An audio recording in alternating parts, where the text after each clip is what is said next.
Çitay şokdadır. Bak gelip deyir ki qaqa. Hə?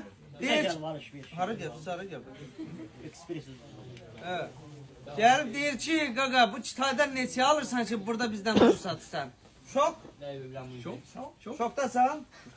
Kardeş de tanıyıram ben. Yadızdadır Shaolin futbol komandası vardı. Şuna vardı Shaolin. Bak hemen odur. Kapıya gol vuran var. O da sen diyorsun.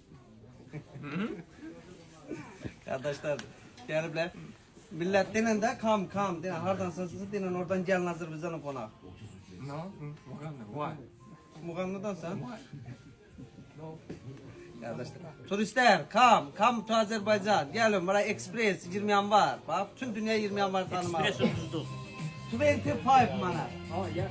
25. Neterdi kıymetler? Oh, no.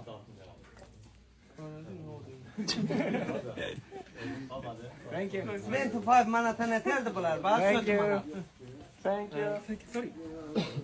Sağ ol. Allah'ım Allah yolunuzu açık etsin. 20 yanvara gelinmişler.